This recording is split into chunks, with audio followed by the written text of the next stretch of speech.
This is Demi again, and we are talking about meditations on truth today. I feel like I've been on a consistent search for truth for forever and a day, and I think ultimately maybe everybody is as well, but I very much recognise the label as a truth seeker for myself.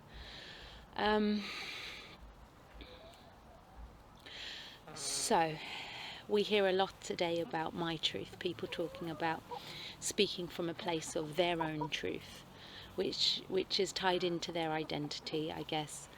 My truth as a Greek Cypriot woman, having been raised in London, but second or third generation.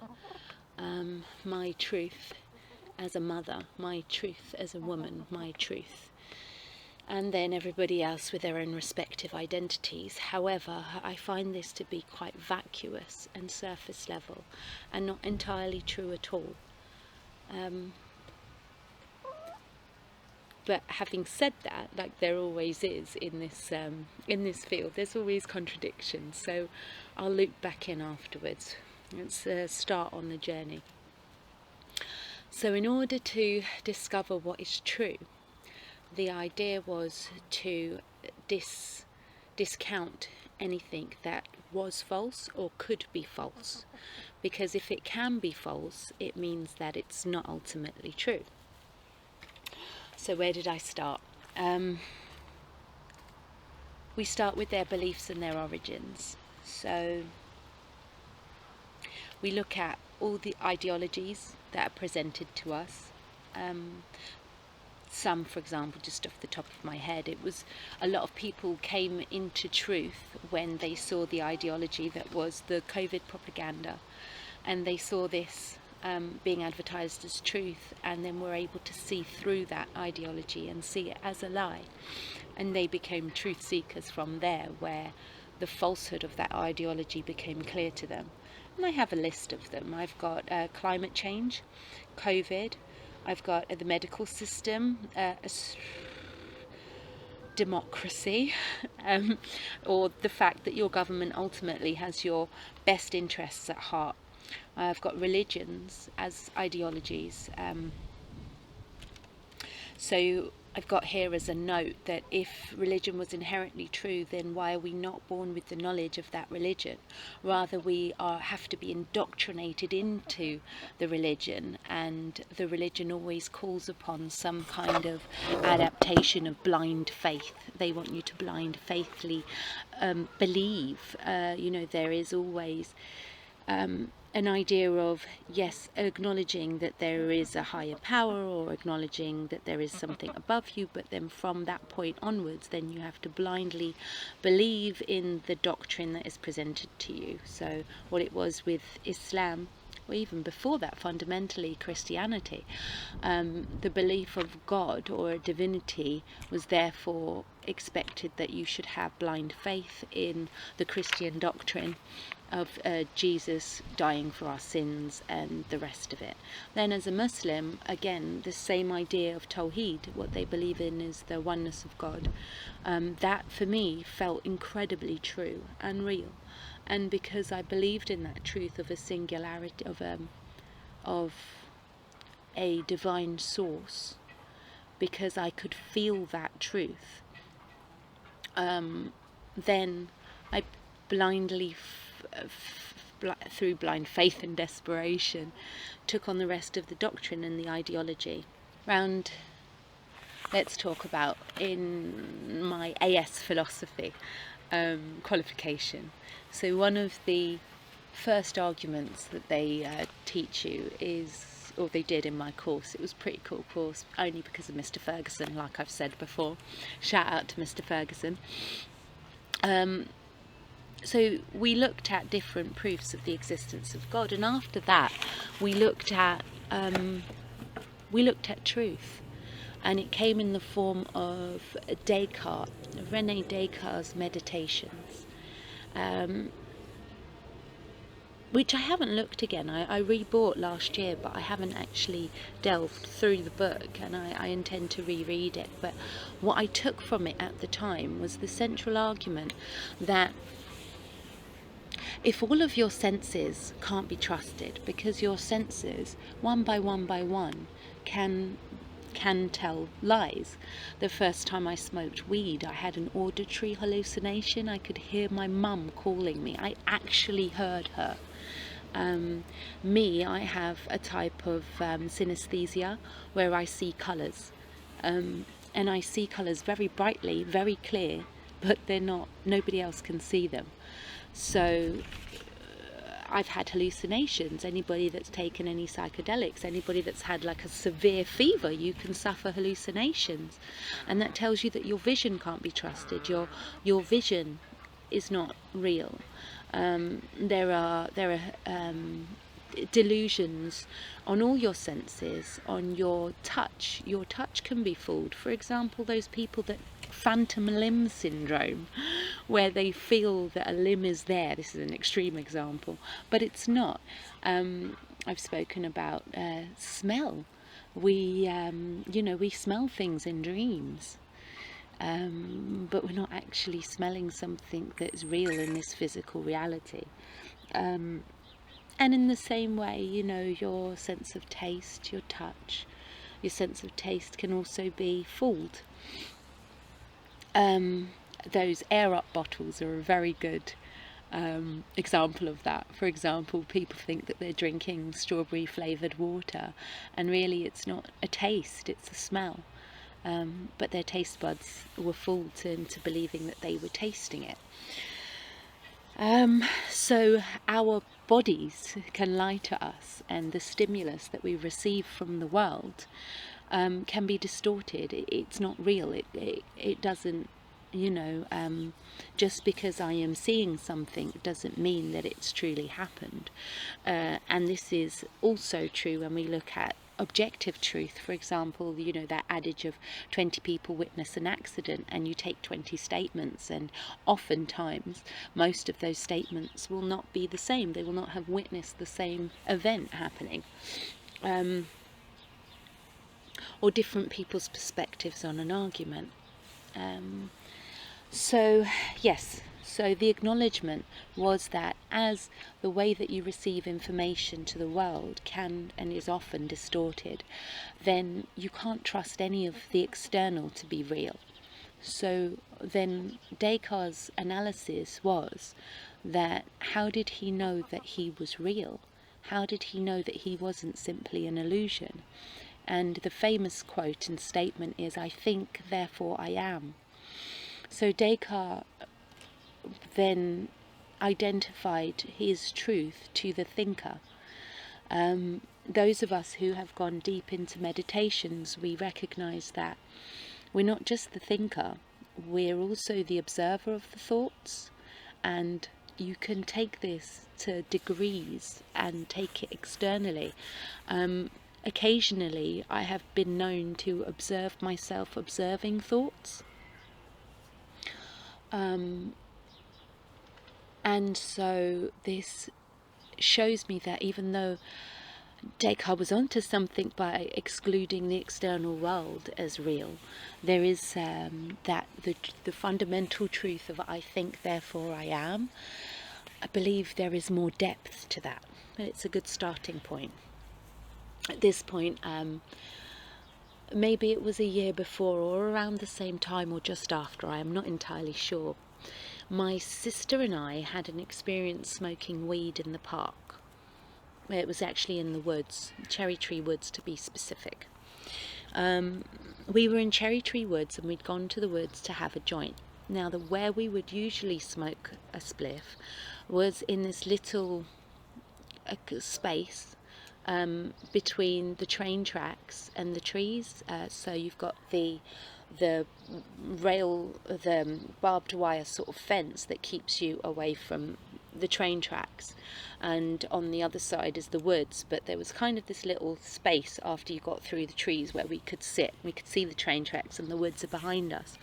We were sitting in this little clearing next to the train tracks, and it's a bright sunny day, like it is beautifully now in my garden. This beautiful sunny day, English weather. My sister happened to have an umbrella with her. We're smoking weed and having a chat, and all of a sudden my sister opens the umbrella clicks at the top, and as soon as it clicks, it rains. Bright sunny day, rain just falls from the sky. My sister's under the umbrella that she's just opened, and then she closes the umbrella and the rain stops. I was blown away. I said, "Oh my God, that's amazing. It's so magical. How did you do that? How did you know that it was going to rain?" She was like, I didn't know. And we packed up to leave, and as we're leaving, we notice a couple of tree trunks away, on our way out, etched into the tree bark, was a pentacle and a few other symbols. And it was a Wiccan, a witch's pentacle. You know, the five-pointed star, the fifth point was pointing down, and I knew that to be a symbol of witchcraft. And both of us saw it, and we freaked out and kind of ran the whole way home, and severely disturbed by the situation, by the idea that that could have been evil, that it could have been an evil influence.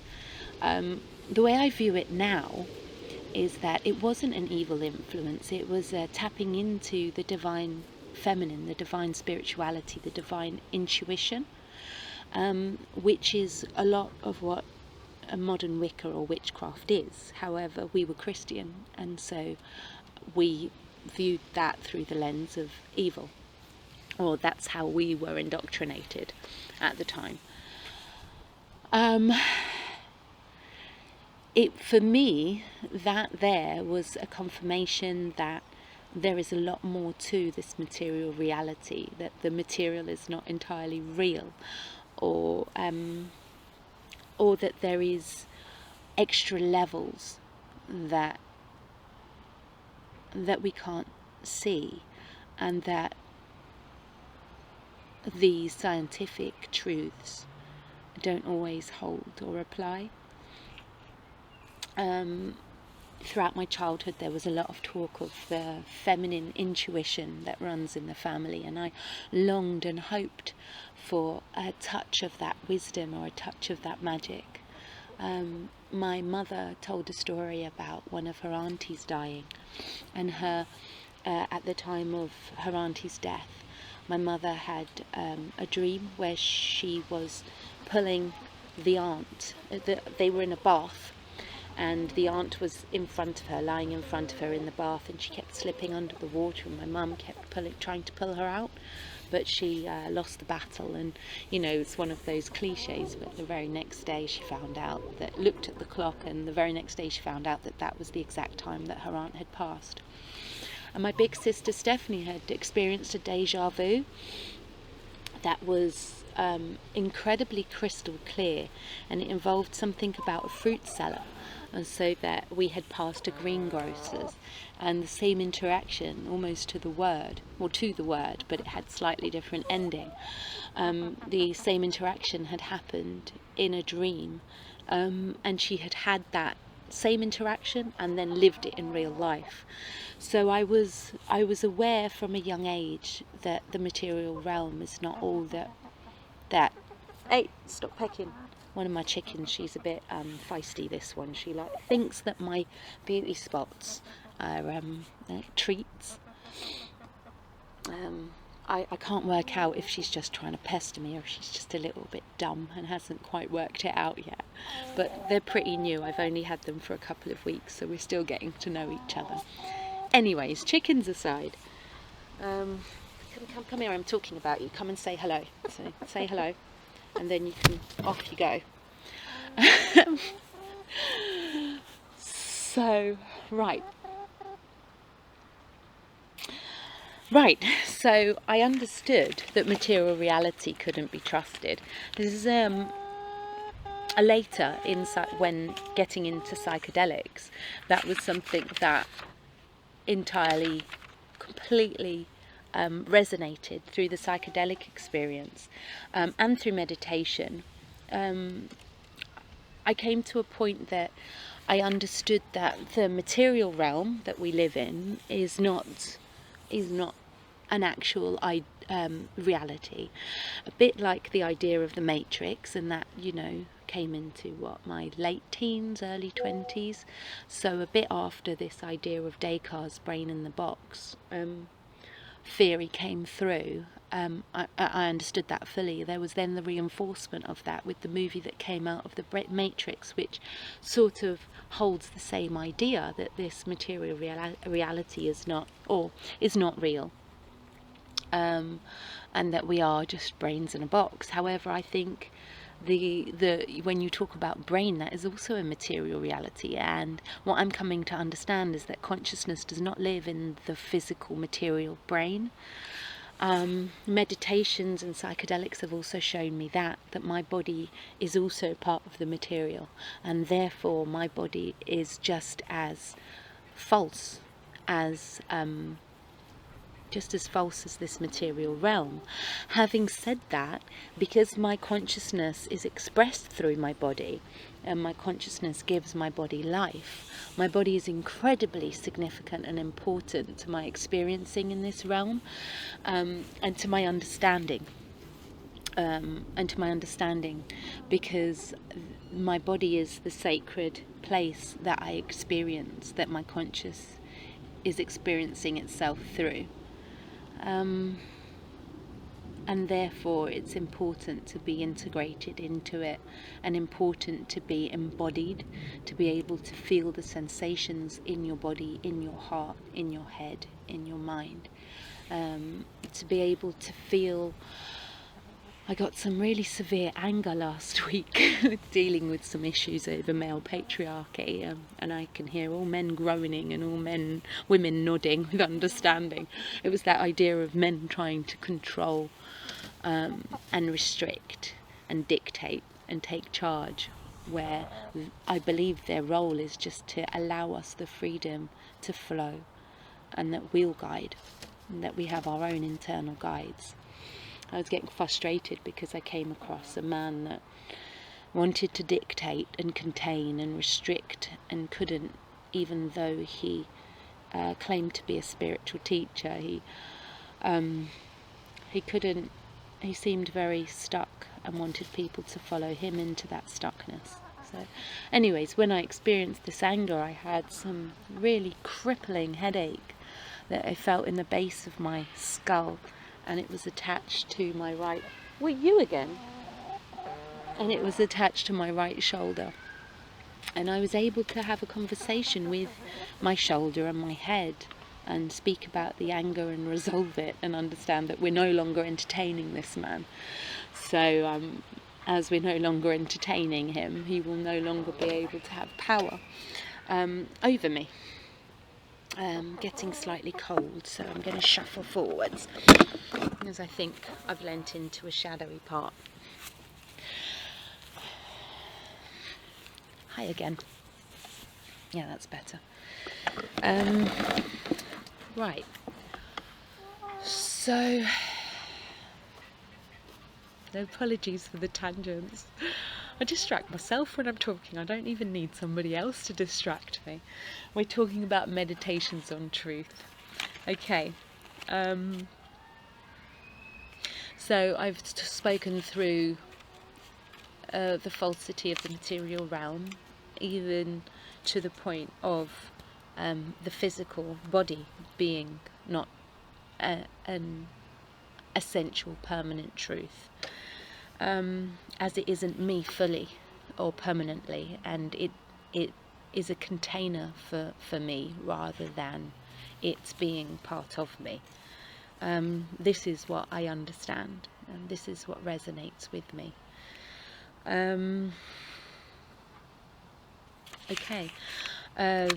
Coming back to ideologies, we have to be careful of other ideologies that infiltrate, as well as religions and, propaganda like the COVID or climate change. I'm speaking for myself here, but also to my conscious brothers and sisters. It's a fear that I have that we adopt ideologies, alternative ideologies, that are just as, I want to say, fucked up, or just as distorted as the ideologies we left. So some people leave conventional religion and find astrology. Some people leave conventional medicine and find homeopathy. Some people find some people leave the rat race and embrace the new age philosophies. And a word for the wise is, even though that there is truth in abundance in many of these areas, conforming wholeheartedly to any ideology will leave you open to manipulation and distortion, and it will leave you vulnerable. So it doesn't matter what ideology you want to adopt, whether it's the yogic path or the new age spirituality, or even that you believe in astrology 100%. And I talk about astrology like I know anything about it, but I don't. So I'm not any sort of authority on that, though I do recognize that there are aspects of it. I also recognize that aspects of it that are real and that resonate. I also worry that we take things to an extreme and allow them to be the be-all and end-all answers. And at that point where you outsource truth to something outside of yourself, you are then making yourself vulnerable. So it's good to learn from all modalities, from all ideas, all philosophies, all models, but it doesn't matter how deep you get into it or how much you resonate with it. Consistently keep that critical thinking, that critical agnostic, that radical agnosticism. For me, it's important, and I'm scared of the traps that we make for ourselves, or that are made for us. Speaking about ideologies, another thing that doesn't present itself as an ideology, it presents itself as a social truth. And I guess these are the expectations that are put upon us by our societies.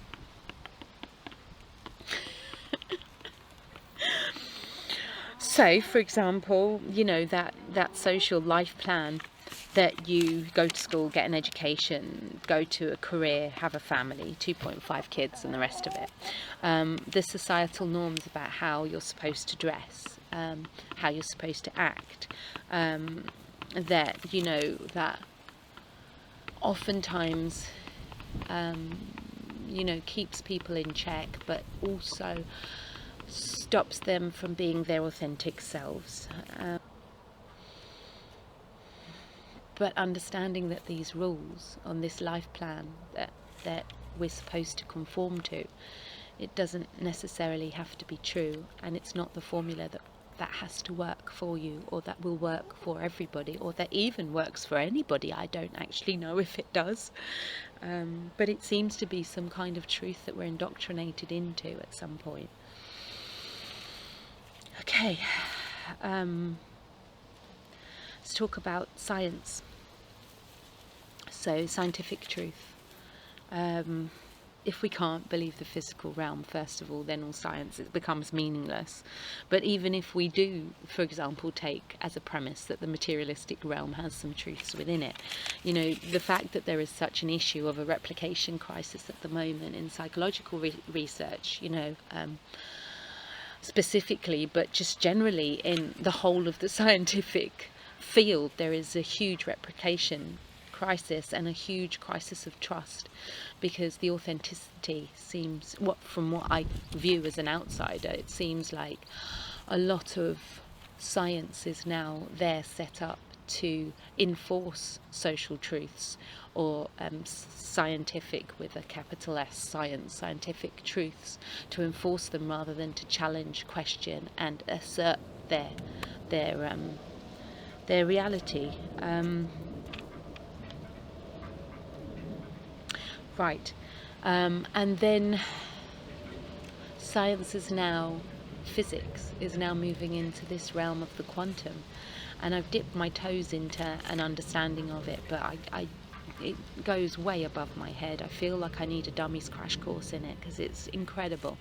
But it seems to reinforce more of this idea that the material is not, there is not one truth in the material, that there are other realms where different rules apply. Okay, so that's science trashed.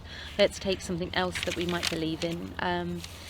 So in education, as children, we are coming back to the ideologies, we're indoctrinated into several truths that on close examination don't inherently hold up to be as factual. Like, for example, scientists will talk about the theory of evolution as if it is a scientific fact. However, within the name is the word theory. So they tout it as scientific fact, but even the way that they refer to it as tells you that it's not a truth. What else have we got? We've got so I'm skeptical of everything that we're expected to believe in rather than question. And these things that we're expected to believe in are many, and we're taught, most of them, we're indoctrinated into them from a very young age. Within this, we're taught about dinosaurs roaming the earth. I absolutely love Eric Dubay. He has videos on the breakdown of dinosaurs and how the scientific anomalies on the dinosaur discoveries. There are other alternative researchers that cast doubt on that being a truth that we were indoctrinated into. The idea of space, we are taught this as children from a very young age. We are taught to believe in space. We've got flat earth, the globe earth. This is something that is shoved in our faces, and even though the 1950s moon landing was completely false, I mean, anybody with a discerning eye at the moment looking at that footage can see that it's completely fake. Plus they've apparently lost all the scientific technology that all the plans that they had for their rockets, and they managed to land on the moon at the time when they had less technology in their spaceships than what we do in our average smartphone. I mean, it becomes, I never bought the line of the moon landings. I didn't quite buy it. They never felt real to me. I never believed, but I always distrusted authority, so that I think that helped. Does it help? Is it hindrance? I'm not entirely sure. So then I don't believe that I don't believe that anything, we can trust them about anything. I don't know what the shape of the earth is, but I won't believe that it's a globe just because some authority tells me. I don't know. I'm happy with not knowing. And being open to finding out what this realm really is. I've got other issues I have with science and indoctrination, like, for example, gravity, or the density of the core of the earth. I mean, I guess that goes back into globe theory, but gravity even in itself is, I have an issue with the fact that, for me, when I'm floating in a body of water, I recognise that the stone will sink and the block of wood will float, because the stone is more dense and the wood is less dense. Why do we have to then, when we're now out of water and we're in the air, and we see the same principles apply? So I drop a rock and it falls, and I let go of a helium balloon and it rises, and instead of calling that density, I have to now attribute it to some external mathematical constant that was worked out retrospectively, and call this, the constant of gravity, G. It's absolute bollocks and makes no sense to me. What do you mean the earth is moving towards me as I move towards it? We're just proportional to our mass. It's like, no, I feel this earth, it lives, it breathes, but it's and it moves because it's alive, but it's not moving because of gravity in relation to me and the other celestial bodies. I don't know that to be true. Okay, so I believe I've stripped away almost everything, spoken about education and science and social truths and all the expectations that are put upon us. I've spoke about meditation and how in meditation it allowed me, and psychedelics, it confirmed the fact that this material realm isn't real and my physical body is not ultimate truth. I've looked at religions and ideologies, and I come into one more falsity before we speak about the truth that I've found. I was a maths teacher, and just before COVID, so let's say 2019, I was teaching maths to a group of girls. I was teaching GCSE maths, and I discovered I always had a love for maths. I really enjoy the validation when I get a difficult maths problem right. So that was one thing for me. It was like ultimate dopamine hit when I'd use my intellect to get something right. So that's one of the reasons why I loved it. But another reason I loved maths is it felt true. It felt like there was some fundamental reality, there was some fundamental truth in maths that I could rely upon, that even though this world wasn't real, and at the time I was struggling with my Islamic faith, because though I had, bought the t-shirt, so to speak, the doubts would always linger. But maths for me was a constant, and it doesn't matter which way you could do the calculation, 6 different ways you would get the right answer, because it was an ultimate truth. But then teaching this maths GCSE, I came across a problem that I couldn't, that shattered that illusion. And I'll go into it. So for those of you that are mathematically inclined,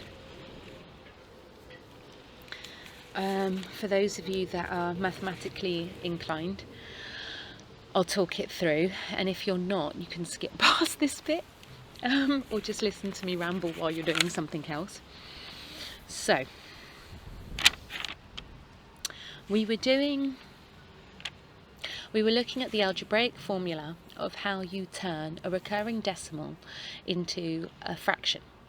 Recurring decimals are known as rational numbers because they can be turned into fractions.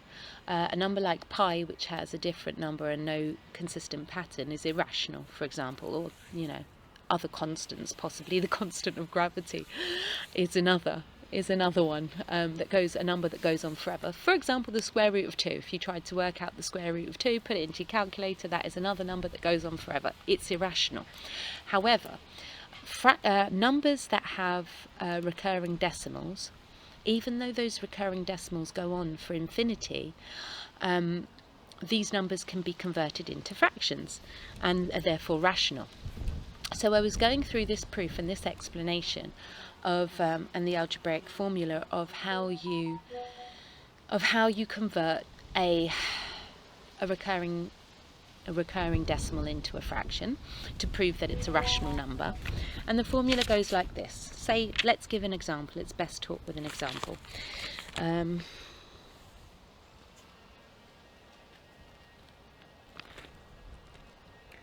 Okay, so my example here is 1.6 recurring.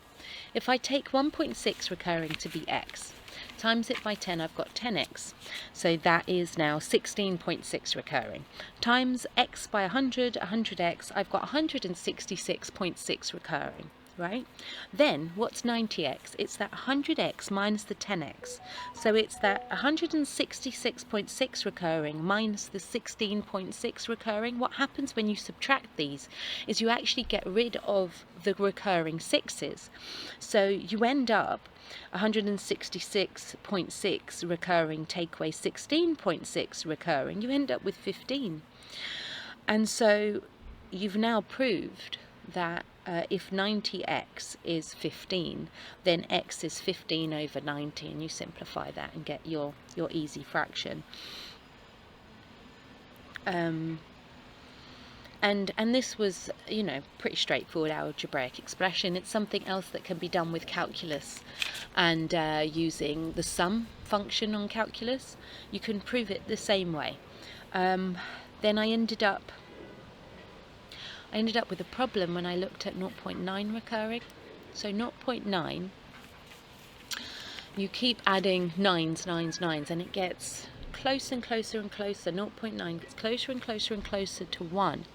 However, no matter how closely you examine it, no matter how accurate your scale is, no matter how deep you want to get, 0.9 recurring can never, ever be 1.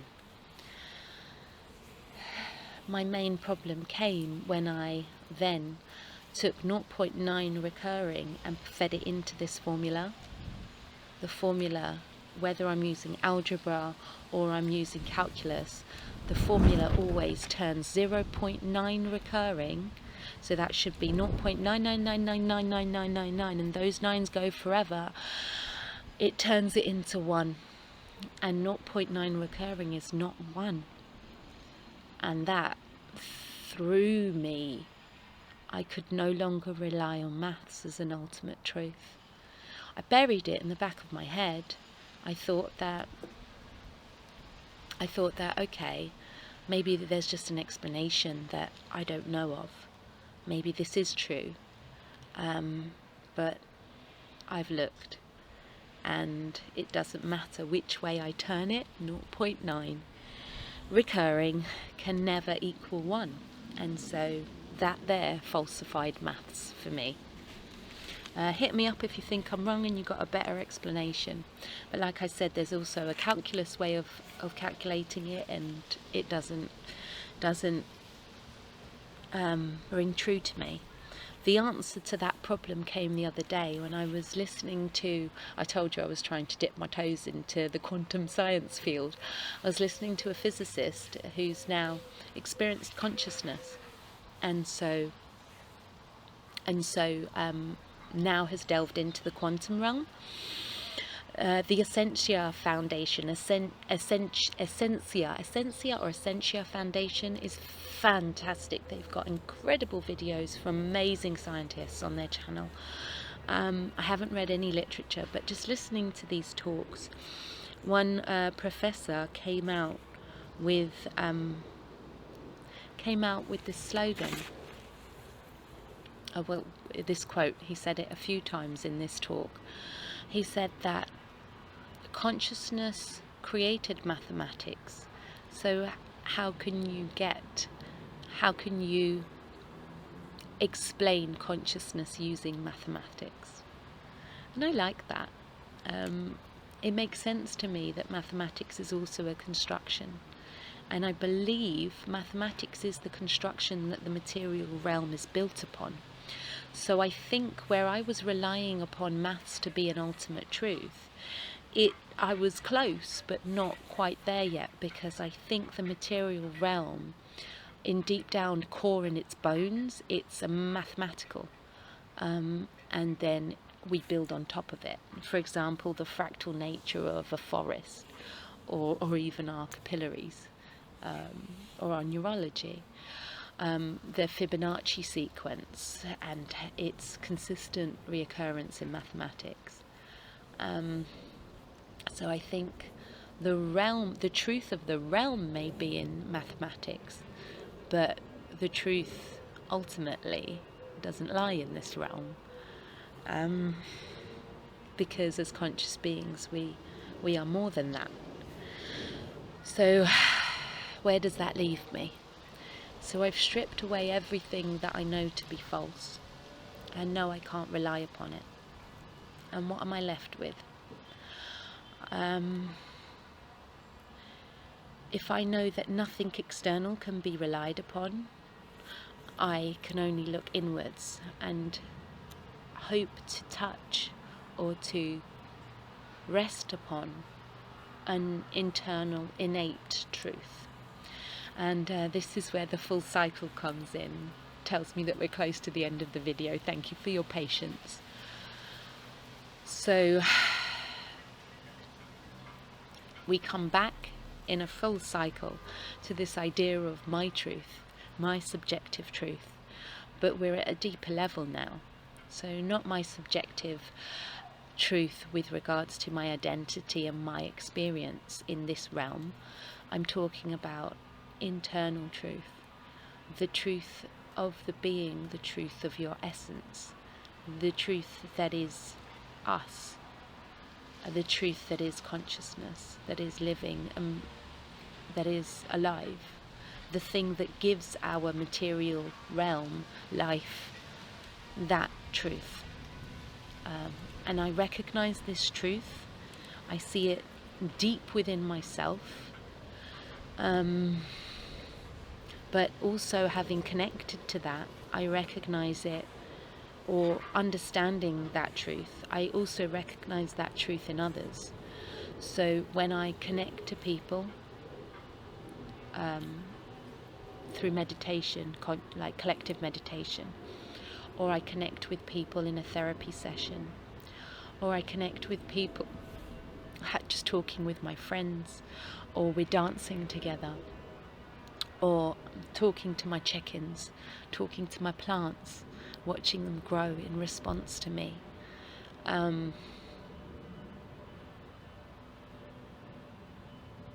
That connection is real.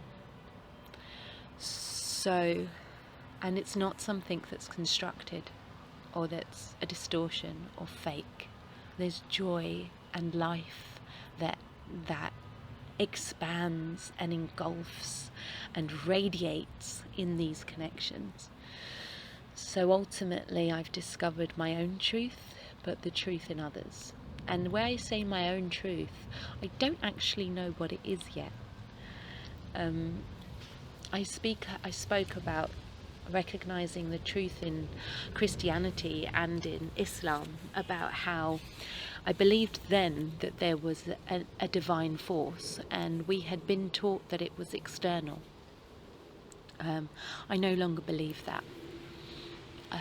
I recognize when I go deep in a meditation or in a psychedelic trip, I know that the divinity lives within me. I don't know if it's a part of the whole and we are all parts of the whole, or I don't know if it's like a hologram and all parts are within every single part. Like they talk about the holographic nature of the universe, I start to wonder about the holographic nature of consciousness. And I don't know how it all interconnects, because like I said, I recognize the consciousness in the living, and actually I actually, because of my synesthesia, I see energy even in inanimate objects, like my chair that I'm staring at, that I've propped my camera on. My chair has an aura. I don't know if that aura is a reflection coming from me, an energetic vibration coming from me, or if it's or if it emanates from, you know, the material, because the wood that the chair is made of comes from a tree, or even a brick wall, you know, the sand that used to be part of the living sea. I really don't know. But I'm open to possibilities, and I'm open to other truths, and I'm open to understanding. But at least I have my connection to my internal truth that I can rely upon, that I can use to discern, that I can feel through, that I can now allow to expand and grow. And I'm really excited to see where this leads me. I love you. Thank you. Bye.